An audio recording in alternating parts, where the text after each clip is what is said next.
amount of singing I was doing back in the day compared to now, because like life goes on. I have like a normal job sometimes and I have creative stuff coming all the time.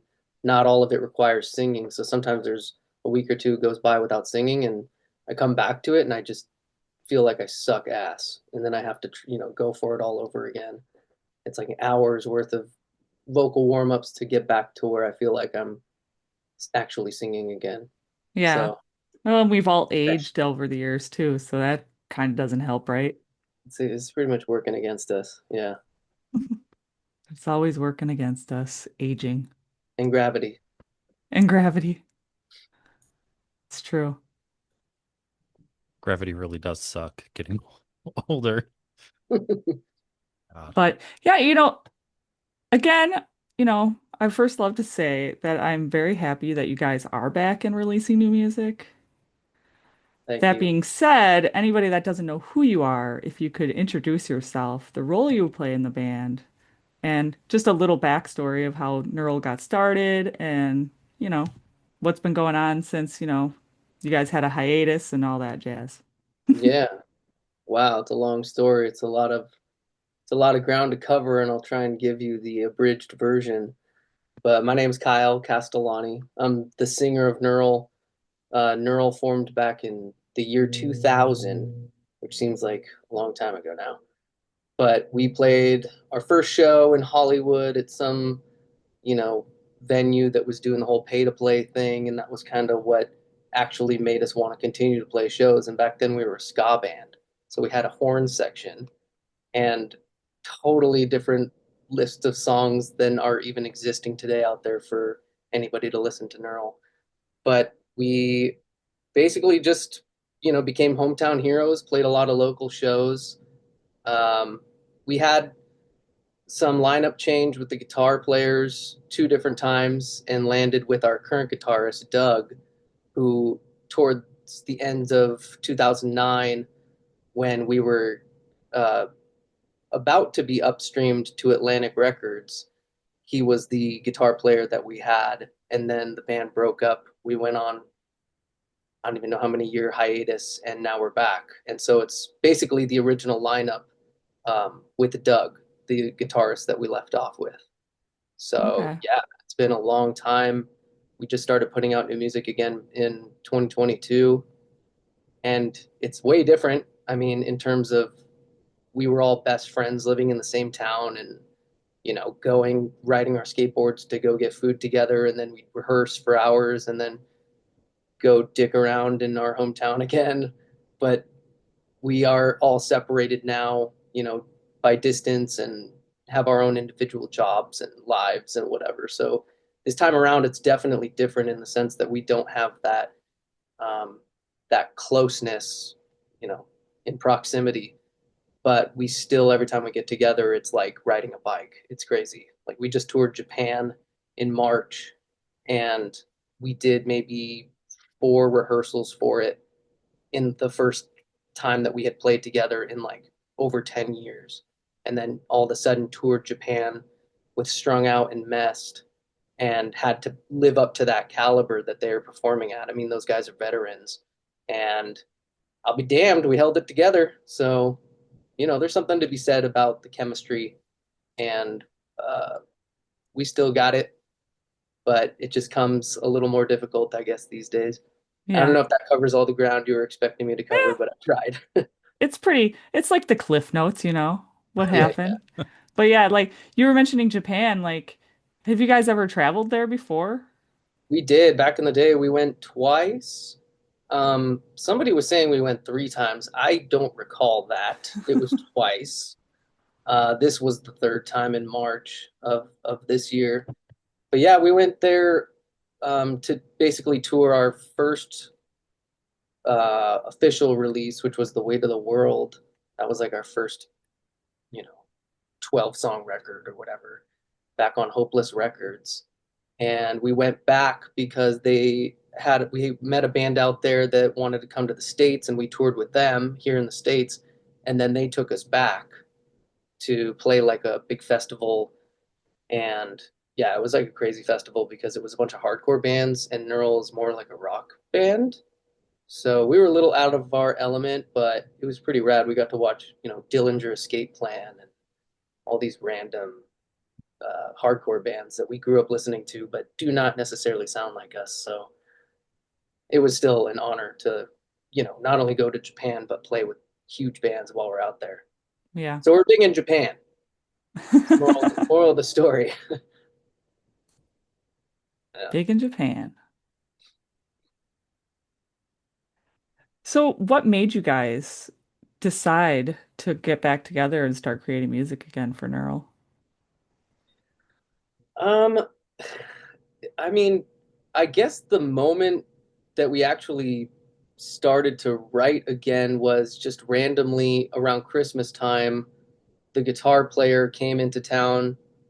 He lives up in Northern California now, and I'm in SoCal, Southern California. And he came down for Christmas and he's like, "Hey, let's hang out." We hung out, got Korean barbecue, and then we went back to our bass player's studio and jammed. And we just came up with a song right then and there. And that was the song that we actually released when we came back called Hit the Reset. And it just seemed like a pretty, you know, conceptually a pretty relevant topic to come back with.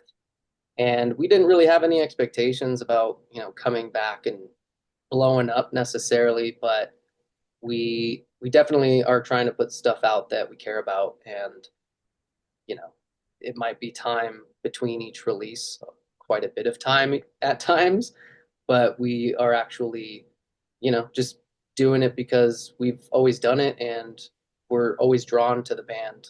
After all these years, we still are drawn to making music together. So it's kind of like, why not? Why not? Yeah. If not now, when? You know? Now Well, with I'm y'all being, glad. go ahead, Jess. I said I'm glad you're back doing No, stuff. thank you. Me too. Now, I'm curious because you mentioned you guys are all spread out now. So how has that changed like the writing and creative process compared to what, like 20, 15 years ago? Um, I guess it's changed it because we would all, we all lived in the same town at one point and we would all meet up at our rehearsal spot, which was, equal distance from all of us. And we would go there pretty much every day and write, or rehearse, whatever. And we still do that. We just have a lot of time in between the hangouts and the jam sessions. So when we do get together, we don't even necessarily have an agenda. We just start jamming, we start writing. Sometimes we just hang out and we just go get food and talk about the band, about music and whatever. Like, I don't know, that's kind of the difference with Neural compared to bands that I've been in and out of over the years since Neural broke up in 2010 and got back together in 2022. Like, we we've always been able to hang out and just be friends first and foremost. And the music has kind of just become this organic, natural thing that happens. And it's always seemed more forced with other musicians when it's like, okay, we're gonna get together and we're gonna write this kind of song. Like there's a lot more talk about what to do. In Neural, it's always just kind of been like, beep, beep, beep, beep. It's like, oh, cool, keep doing that. And then it's all of a sudden the song is happening. That is not an actual Neural song, by the way. That's just an example of Maybe all. it will be. You never know. All right, well, this is being recorded, right? So I'll have to remember it. I was gonna say we've talked to a few bands that were like that. I think Letter Kills was a great one where like in the early days before they got back together, it was like they barely even knew each other. It was very procedural, very business, and now like they're getting to know one another and like they're as hmm adults, ironically. Um, so I think it seems more organic when you actually get along and know the people that you're making music with. Yeah. Um, Now I am curious, reemerging in 2022, what was it like finding footing in, let's say, social media and self-promoting yourself versus what I would imagine was what the MySpace days Yeah. at the beginning? How drastic of a change was that for you? Oh, dude, that's a good question. We kind of beat ourselves up over it, to be honest with you, because on the one hand, we know what has to be done. We know that it's I don't want to say a necessary evil, but it's definitely something that we're not very good at, for lack of a better word. Like we try our best to keep relevant and put out content and film the moments where it's like, oh, people would want to see this. We're rehearsing or we're talking about this and that. But it's tough because, you know, back in the day, we had friends that would follow us and they might be the ones that would just start recording or shooting photos or whatever. And, we had just people following us around, close friends. Nobody had jobs and wives and kids and whatever. Like people are just following the band around. We're all playing around, whatever. And now it's like when we get together, it's just the band. And it's hard to make that mental shift during an artistic moment where we're all rehearsing or we're all writing something and be like, whoa, whoa, whoa, hold on a second, guys. Let me set up the tripod. And like, it feels like mom on the vacation and you're all having this amazing time. And then mom's like, okay, everybody pose for a picture. It's like it kind of takes you out of the thing. But then you see the picture later and you're like, oh, thanks for getting that, mom. Like, I'm glad you got the picture. So it's definitely been a hard mental shift for us to, adhere to that new kind of norm. And there's some artists that we see that do it and they do these like 8-second little clips. And it's like, they get you with that 8 seconds. And that's more of what we're trying to focus on because that seems a little more easier than, full-fledged music videos and photo shoots and all that kind of stuff. And like that stuff gets so costly too after a Hmm. while. Yeah. I was saying not long ago in another interview, I really miss how on MySpace how you used to be able to make those little banners for like your band or your whatever you had going on. The little like what 10 point by 50 point Yeah. banners that you could stream and like people would just copy and paste them and it's free advertising. Yep. Um I missed that. I had so many of them on my page. But There was yeah. so many great things about MySpace that I wish could be integrated into stuff now, but I don't know if it would work, you know? Yeah. Yeah. Everybody wants things pretty instantaneous. And I don't know, MySpace was one of those things like you could go down the rabbit hole and start poking around and whatever. And there's different platforms for that. I feel like YouTube is one of those things where you can poke around and you got to like actually sit through a video and devote like minutes of time. But Instagram and TikTok and all that shit, people are just like, just Yep. they want to see it and they want it now.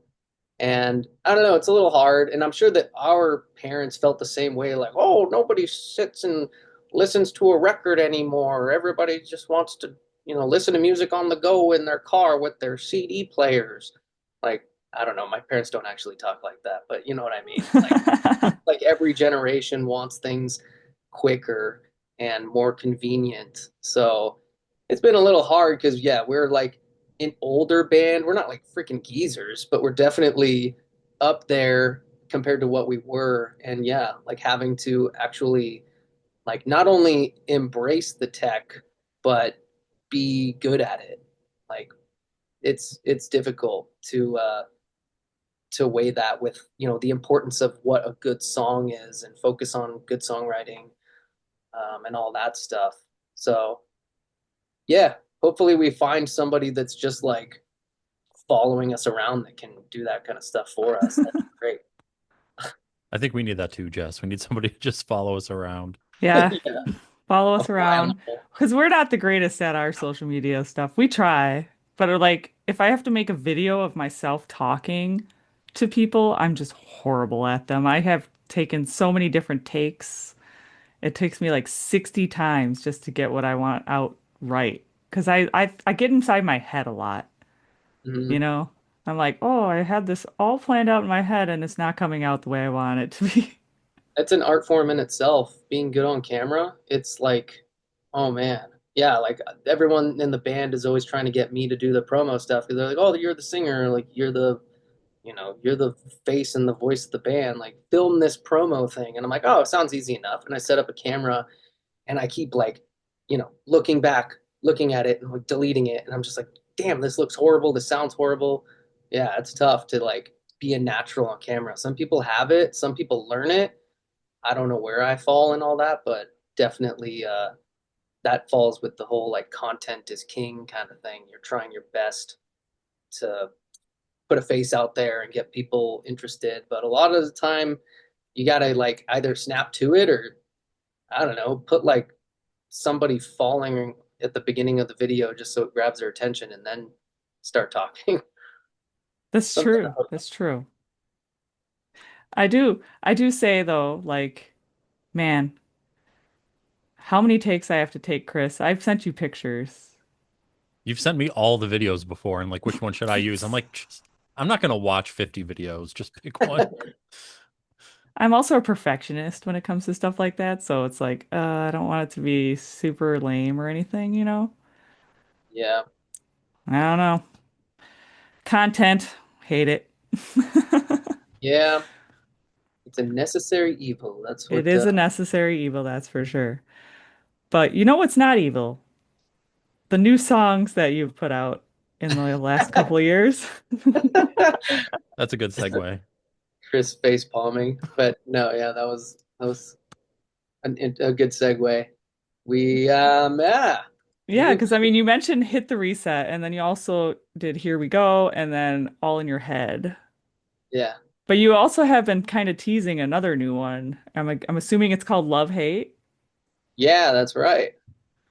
Yeah, good So how's catching that on. going? How's that going? And when are people going to be hearing that maybe? Yeah, that's we just met about that last week and we do like a, try to do a weekly or bi-weekly Zoom meeting at least, kind of like this. And we just go over what we got to do. And it's one of those songs that's ready to go, but we were actually, toying around with a video for it, and then we were messing around with AI, trying to like make a video for it with AI, and then we're like, morally, where do we stand on this? Because like here we are as artists, and it's kind of the same with, the internet and social media, whatever. It's one of those necessary evils, things you have to do. And AI seems like one of those tools that everybody's using, in the workforce and elsewhere. And it's like, okay, let's make this video. It's like, wait, but we're like artists and we want it to be, you know, real. And here we are like trying to utilize AI to, promote our art. There's something, it's just like this weird conflict with it. But all that to say, our guitarist who has done our videos so far, he toyed around with it and threw some stuff back at us that the AI, spit out at him. And it's pretty impressive looking, but I don't think we'll actually use it. It's been more of like a, I don't know, a trial run with the program. I don't know what AI software he has, but it's like we're not so all, we're trying to get that song released, but we were gonna have a music video come out with it, and we're probably not gonna do the whole AI thing, but we were trying it. So Well, that's the maybe holdup. you can use the AI as like a blueprint, and just change it however you want. Yeah, that's true. Yeah. Yeah. It gets Gives to you an be just like, idea. yeah, yeah. It's not. It's a tool, so we could utilize it. Show some actors or something if we wanted an actual storyline. Like, hey, this is kind of what we're thinking. But actually using AI for video, it just seems like I don't know how you guys feel about it, but it's like just kind of weird to all of a sudden be this artist and then be like, oh, and here's my AI video. Like, I don't know. Yeah, it is weird. Just because you mentioned AI, I actually used AI to generate an image earlier, and I'm gonna throw it in this chat. If anybody's watching the video version, it's gonna pop up right now. I had a dream that I stayed at an Airbnb that was run by velociraptors. So so I had AI generate an image of an Airbnb ran by velociraptors. So if you'd like to open up that image that I dropped in the chat, it is It's like making me save it. it's oh sorry, it's pretty fantastic. I got it. I saved it. I'm opening it. Oh my.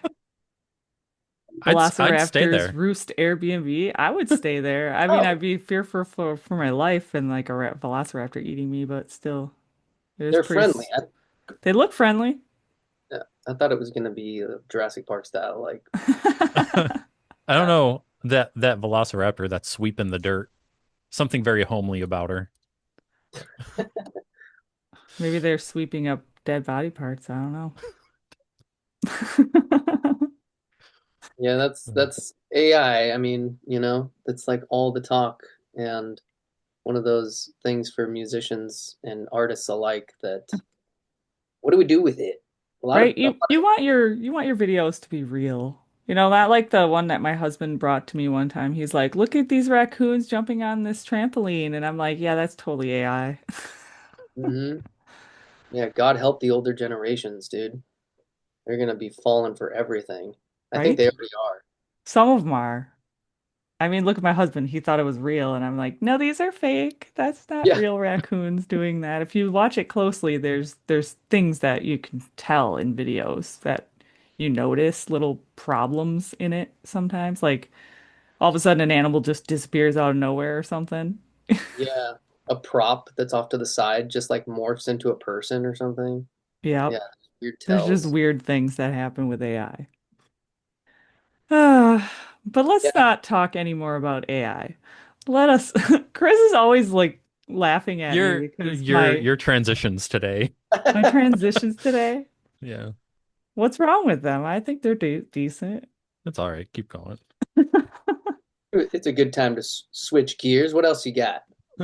What else we got? I want to talk about how amazing The Weight of the World and Entitlement albums were, you know? Oh, thank you. They are 5 years apart, which is crazy to think about. Yeah, Yeah, I think about they're there. like Yeah, 2005 and 2009. 9 or wait, 2010. I Yeah, should so have wrote it down, but I didn't. 5 years. I think they're like 5 years apart, 4 years apart. But yeah, Around there. They're quite a few years apart. But yeah, I wanted to talk about like my favorite songs, like which may not be everyone's favorite songs, but The Weight of the World, Enlighten Me, and Years to Come were my favorites off that album. oh wow, okay, yeah, those were definitely not the normal I favorite. always seem to pick out songs that weren't like the normal favorites of other people. I don't know why. Isn't it something I do though, Chris? Don't I do this Sometimes, sometimes? sometimes it's. I only say sometimes because generally speaking, we're almost linear. We're either worlds apart, or like we'll listen to whomever we're having on. It's like, oh, we picked all the same songs. Yeah, So maybe we're both messed up. I don't know. And on Entitlement, my favorites were The Hits Keep Coming and Sweet Oblivion. Nice. But Those I'm were also curious what your favorites were on those albums. um, it's kind of weird, man, talking about albums because they always kind of like crystallize the songs in a moment in time. Like the Weight of the World songs, we really liked them. I won't say too much about the recording process and stuff, but suffice to say, it wasn't like the best experience. Mm, And a lot of those songs that we felt really strongly about were kind of given a bad representation on the album. So, like, How Do You Sleep at Night was probably my favorite song on the album. And it was recorded in such a way that, like, you know, the producer sucked a lot of life out of it. He just removed like the drums in particular. Our drummer is very creative and does a lot of cool stuff with the songs that he's had the freedom to kind of do with the songs we've released on our own recently. But back in those days, we were young and impressionable, and we had these older people that were saying, "Hey, if you want it to be a hit, it's got to do this and it's got to do that." So, Weight of the World in particular, I was like 17 when we tracked that, something like that. And I just feel like we had a lot of people telling us what to do with those songs, and they got completely butchered in a lot of respects. And that song in particular, How Do You Sleep at Night, I feel like it lost a lot of life, um, on the album compared to how we would play it live. And Entitlement, I feel like we got to keep a lot more of the heart and soul of the songs in general. Um, but that album, and it's kind of, I mean, like, I don't mean to like shit all over our own our music and recording experiences, but that album in particular, we were in New Jersey recording with David Bendith, who is this, revered producer who did a bunch of notable albums like Paramore and Red Jumpsuit Apparatus and Breaking Benjamin and stuff. And we were like pretty nervous, like this is our shot. we're about to get upstream to Atlantic Records from Hopeless, and we felt like it was like we have to make this amazing. And there were nights that I like definitely cried myself to sleep because of the pressure, and the lyrics weren't done on, the single that the label's like, this is the single, like you gotta finish it and whatever, and we're recording tomorrow. And I didn't have lyrics done. And I remember going to sleep, like I have to sleep, but I also have to write lyrics. And I just like was so stressed out. And it's probably more of a long-winded answer than you were expecting. But, to be honest with you, yeah, it's like the recording experience compared to playing the songs live. I had favorites live and I had favorites on the album, and they were completely different songs. Yeah. And for that reason, because I attach a lot of the experience when I hear the album version of songs, and I like can remember being in the hotel room, the night before tracking it and freaking out. Like, oh my God, I don't have the bridge written yet. Like, what am I gonna do? I don't know. So random answer. I'm sorry, but there it is. Well, now I'm curious if I mean like Taylor Swift does the whole Taylor's version thing. What songs would you choose for like a Neural's version album? Yeah, we've talked about that for sure. We've So this year is actually the 25th anniversary of Weight of the World, and we have definitely been talking about and possibly have already recorded some songs off of that album to, nod to the fact that it's been 25 years. 25 or 20? Oh my God. Is it 20? 20? It's 20. 20. Okay. We're not that old.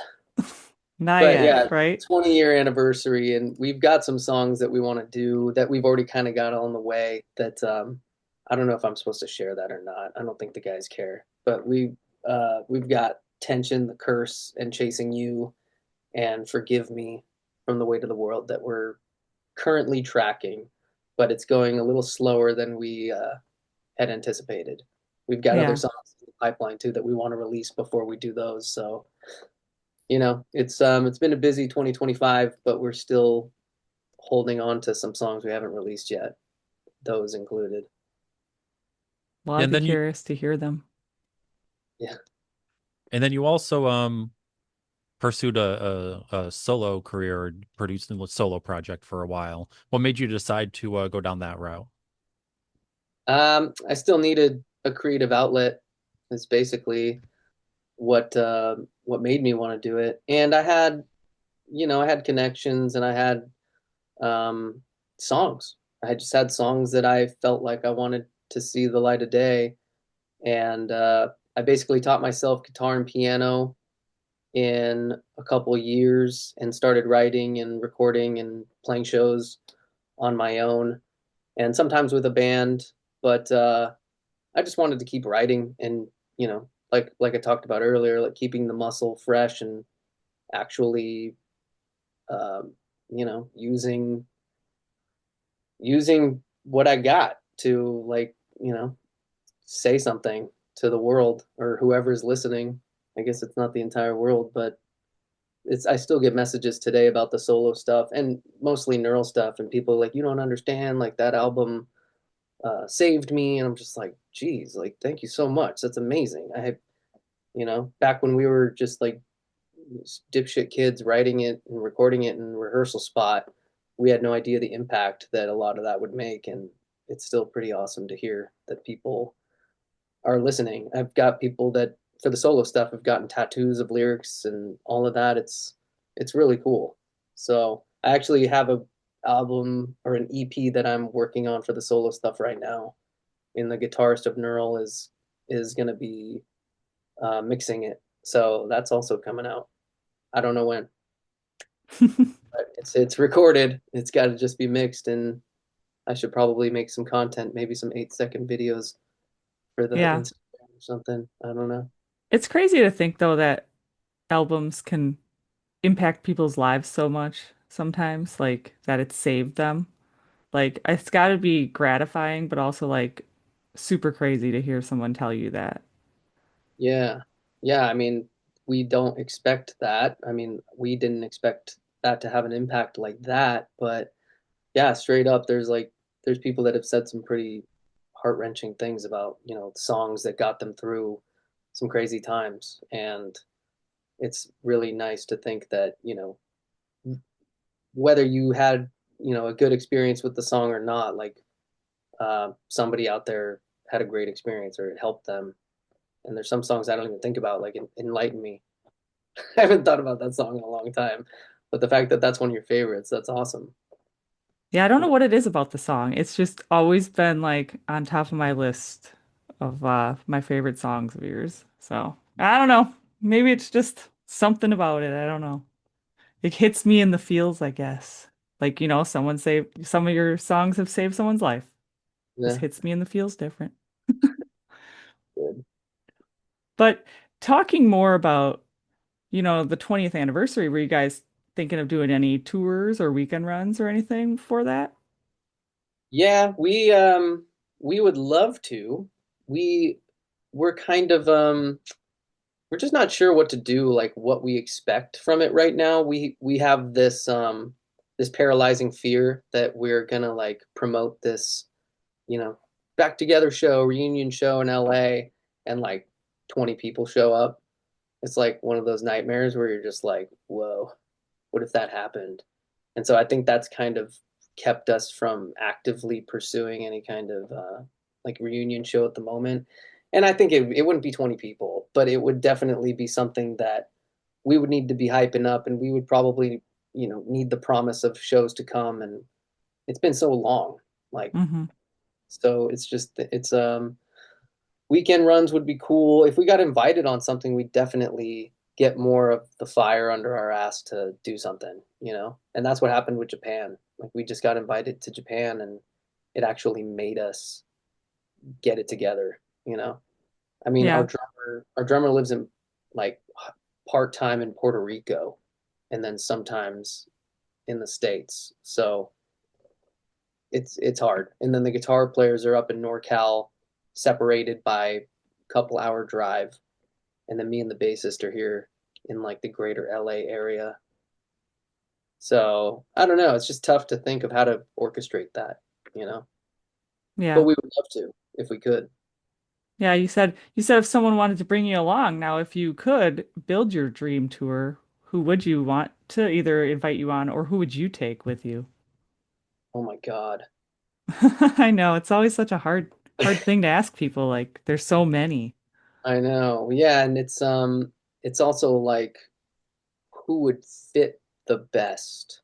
Because I'm really into like Spirit Box right now, and I know that we would not fit that bill at all, but I would love to play with, you know, a band like that. We're just not that kind of band. We got lumped into a lot of hardcore shows back in the day just because that was like the scene. And we kind of have, even touring in Japan with Strung Out and Mest, like Strung Out is like punk. Mest is kind of more pop punk, whatever. And we've always kind of considered ourselves rock. So trying to find where we belong has kind of been difficult, or it just hasn't come naturally, I guess, because all of our friends are in the hardcore scene or things like that. I think that's changed a lot over the years now though, because a lot of bands take very mixed genres with them. Like when Fall Out Boy took Bring Me the Horizon with them. Seeing Fall Out Boy fans hear metal for the first time was pretty entertaining in and of itself. But yeah, I would imagine you'd probably be able to take anyone you really wanted. I Yeah, mean, that just from my perspective. I think a lot of those walls have come down. Maybe even like a lot of um management like All just right. kind of wants that to happen. Neural's going on tour with Spirit Box and who else? oh my God. No, I don't freaking know. I mean, you guys heard of Sleep Token? Sure, yeah, just a little bit. Yeah, yeah, yeah. That's like that'd be cool, but they're also like way out there, you know?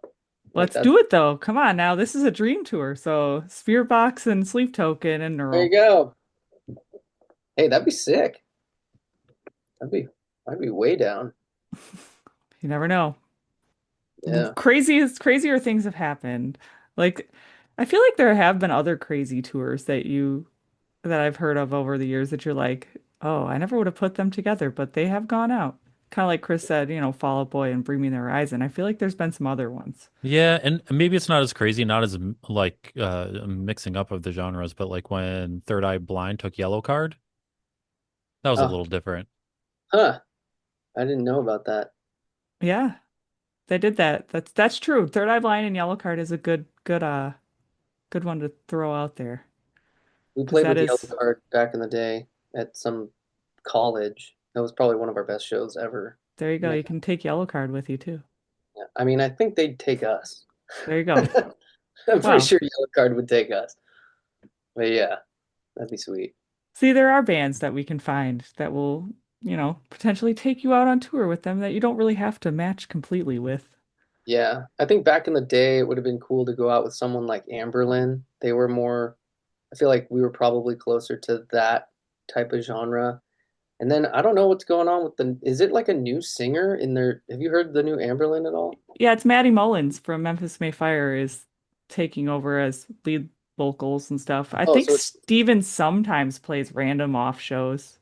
really, so it's a new singer. Pretty much, yeah. And they Okay, re-recorded a bunch of stuff with Maddie. gotcha. I was wondering what was because it sounded so different. Yeah, That I actually saw them live not too long ago with Maddie. And it I was was it. good. It was good. It wasn't like quite the same as like regular Amberlin with Steven, but it was still good. Maddie puts on a good show, so and he's got good vocals. Sweet. Yeah, we wanted to tour with Mute Math back in the day too. That would have been another cool one. Like similar kind of genre. I don't know. I was trying to think back who you guys toured with at the warehouse in La Crosse, but I just can't put my finger on who you played with. What year was that? I feel like it was '05 or something like that around there. '06. Was it Amity? Does that sound familiar? I don't know. I don't even think I have pictures of the other band. Oh wait, I think I did. I was looking through the picture CD and I think it looked like they had like I don't know. It's hard to explain, like three Asian guys in the band, and I What? just couldn't remember who it was. Maybe it And I'm was like, the Japanese band. Maybe it was the band that came with us they from had and they had a really blonde guy too that was like playing Basis. bass. Yeah. Uh-huh. That was the Japanese band. They're called IQ20. Okay.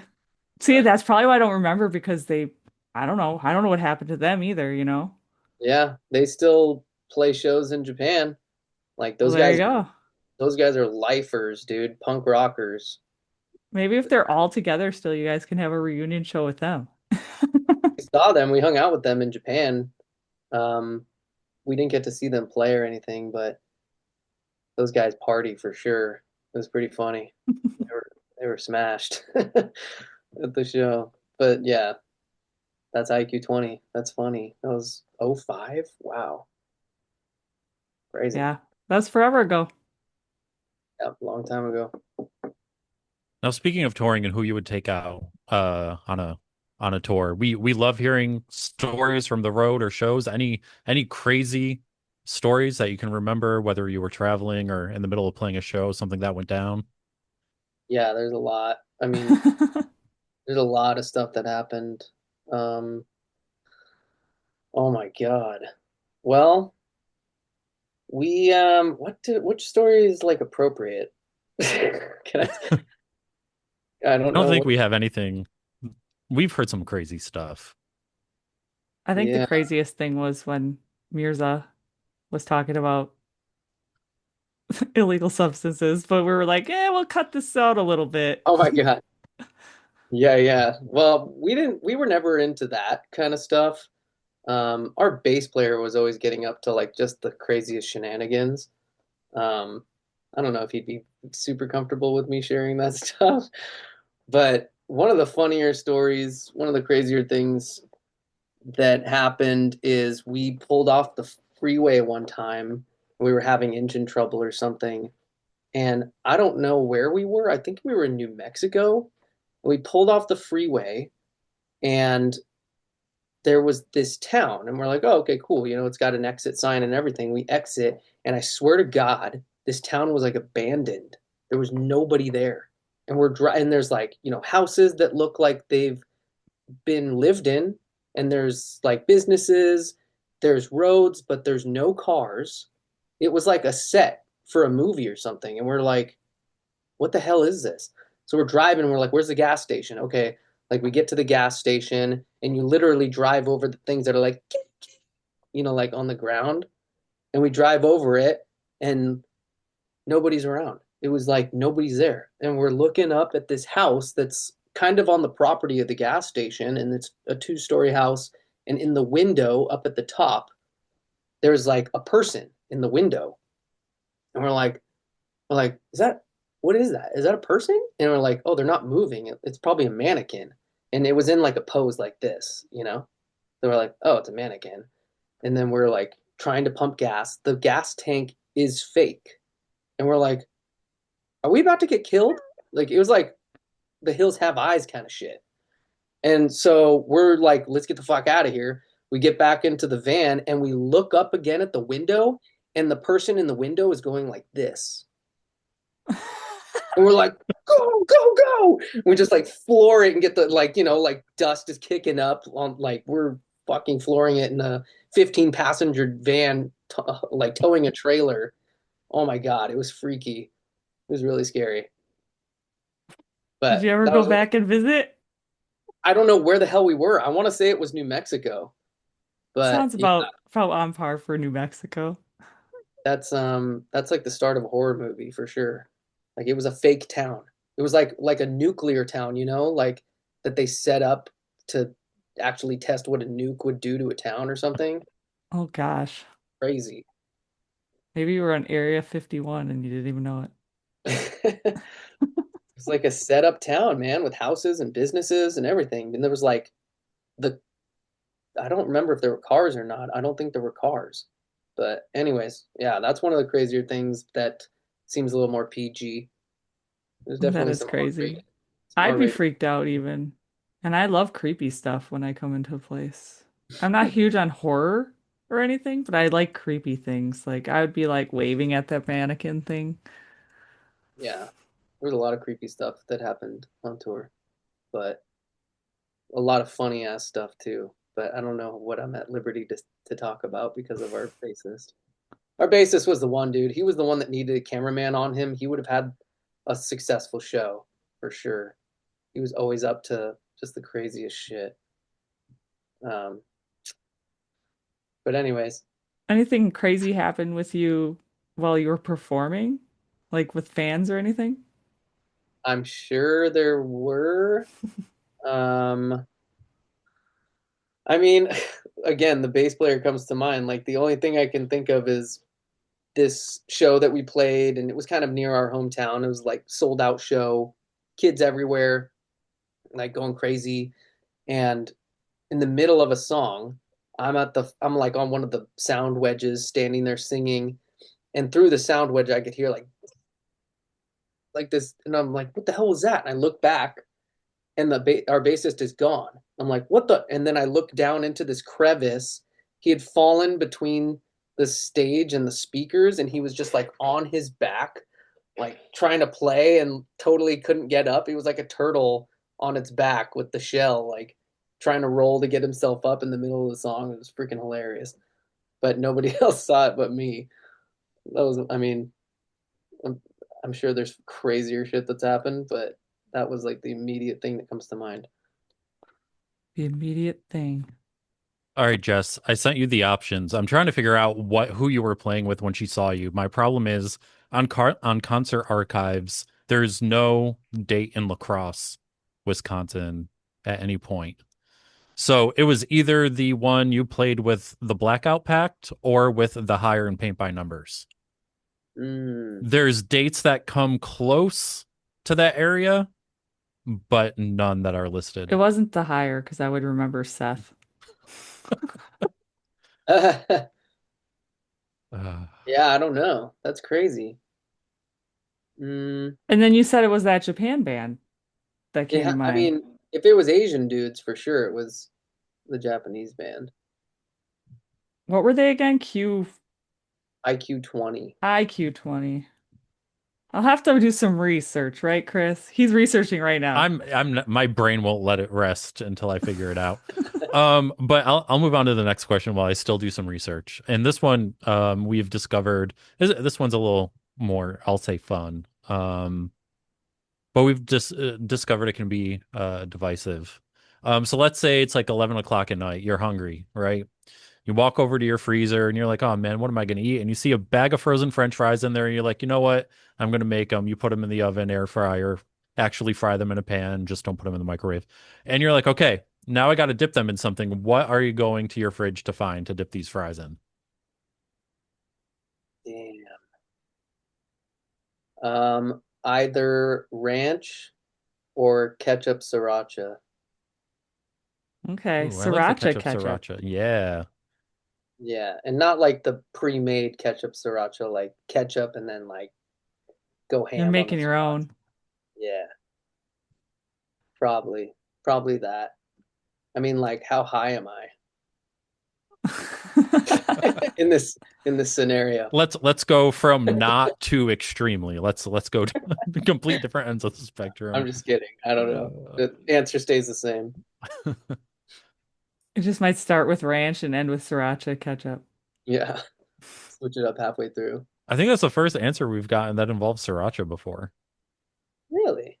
Yeah. Oh, that's like a Yeah. go-to question right there. Yeah, we've started asking it after we had an interview with a band called Of Virtue.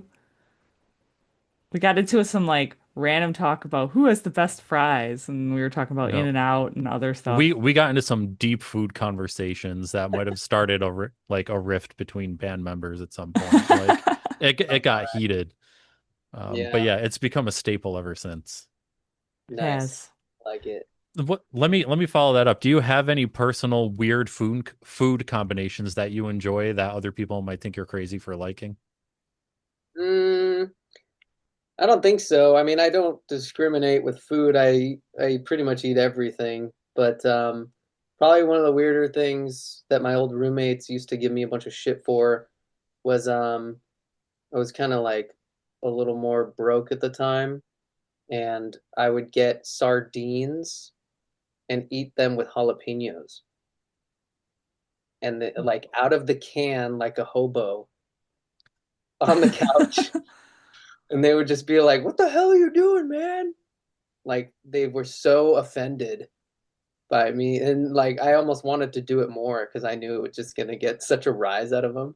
They're like, "Dude, that's disgusting." Now was this the days back before they started? Because I think they actually pack sardines with jalapenos now. Was this before? Like, did you have to do it separately? Like, you got Oh, your own little dude, jalapenos I and no, I was ahead of my time. I was doing that like separate. I would get the jar of jalapenos and then have the sardines. Yeah, well, I can apparently say somebody saw you. Somebody saw you and was like, actually, that's a good idea. I can yeah, say I've never had sardines before and I never will. yeah. It's a little intimidating. It's like whole fish in a container in a tin little container. But once you I'd try it, you're like, oh, okay, it's fish, you know? I guess you gotta love fish a lot, like to eat the little whole sardine. Or maybe be a cat. Just be a cat. Yeah. I just think of the things like cartoons back in the day where they were like, there's a cartoon where that's like opening up that can of sardines or something. Yeah, with And like I the think like Tom and Jerry or something, I swear it would have had sardines in it or something. yeah. I feel like we grew up being like indoctrinated with things that are disgusting. Like they'll be like, "Don't put anchovies on your pizza. Oh, it's disgusting." I actually fucking love anchovies on pizza. If you've ever had it, it's actually pretty good. Are anchovies the same as sardines? No, No. they're different. I mean, but anchovies are like pretty salty and they're good, man. You just have it on a cheese pizza. But like you grow up watching Ninja Turtles, you know, and Michelangelo's on the phone with the pizza guy. He's like, if there's anchovies on this pizza, man, we're gonna have a problem. Like, yeah, you just grow up like thinking it's gross. I don't know. But it's actually good. It's actually good. So I mean, if you take anything away from this phone call, give sardines a try and try anchovies on your pizza and just like, you know, think of Neural. You think he'll try it? You think he'd try it, Chris? The banana? I don't know. We've had so few try. Okay, so the backstory to one of the ones that I found that I enjoy. I was watching this YouTuber and he asked AI like, give me some bad food combinations or weird food combos to try. And one of the ones that gave him was mustard on a banana. And so he tries it and he's like, actually, it's not bad. And I'm like, there's no way this isn't bad. I've got bananas and mustard in my house. I'm gonna go try it. And it wasn't bad. It like to me, Jess is gonna start shaking her head any millisecond. To me, the flavors canceled each other out. Like you got to do it like you're putting toothpaste on a toothbrush, like a pea size amount of mustard on like a 2 inch length of banana and just eat it. And it like cancels each other out. Um, But Jess thinks it's psychotic. Most other people that have tried it think it's psychotic, but everyone that I've seen do it puts way too much mustard on there. oh, there's a magical amount. Yeah, you can't overdo the mustard. Well, I know it was a social media kind of trend where people were spreading mustard on watermelon. Did you Yeah, I see saw that? that. I saw that. Yeah. And me and my wife actually tried it, and it was like, this is fine. I mean, I'm not going to be that weirdo at the party that's like putting mustard on the watermelon in front of everybody. And like, it's not like I crave it, but I tried it and I was like, yeah, isn't that bad? I mean, I guess maybe, see, I think if you like mustard a lot, you might not care as much, but if you're not a huge mustard fan, it probably isn't that great. Oh, I bet you get mustard on the fries from people, right? Or some people are I down think with. we've had honey mustard maybe. Yeah, we've had Oh, honey mustard. We haven't had straight mustard yet, I don't think. okay. Yeah, because Sebi didn't say mustard, did he? No, no, we had a band from Germany on. One of the guys absolutely loves mustard. So I expected to get that from him, but I don't think he said mustard. No, I don't think so. He's I'll the have to go only back. he's the only one that sent us a video trying the mustard on a banana and liked it. Um, Sent you a video. yeah, Yeah, him and the singer, they both tried it and she hated it and they sent us a video that we used on social media. Oh, It that's was awesome. it yeah. was funny because she just discussed it and he one upped it and added peanut butter to his banana with mustard. Oh, Lord. Because he loves peanut butter and mustard sandwiches, apparently. Holy shit. Yeah, I've heard of peanut butter and pickle sandwiches, and apparently that's good, but again, I'm not gonna be the guy. Like, I don't need to do that, you know? Well, you did the mustard on the watermelon, so Yeah, not necessarily my idea, but I uh tried it. not his idea. Did you find anything in your research, Chris? I can't. As a matter of fact, there's only one concert in concert archives that has IQ 20 on it. So, Which one is it? something in Seattle. Yeah, so we toured with them. I don't know what year that was. I don't know if it was 2005 though. That sounds like Yeah, this says it was 2006. It was with Death in December, IQ 20. Oh, it is you. Wow, they hid your name at the bottom. oh, Death in December, IQ 20, Neural, and A Fragile Shade. mm, He's like, none of these other bands are coming to yeah. mind. Well, a lot of those bands were like, for the night. Yeah. We toured with IQ20. Um, Hmm. yeah, interesting. Well, is Well, that where you're at now? You're in Wisconsin? Both of you guys? I'm in Wisconsin. Chris is in upstate New York. Oh, okay, sweet. But we do have one last question for you. It's the most important one. Are you ready for it? Yeah. What is your favorite dinosaur? Oh my gosh. Probably recently it has become the Spinosaurus.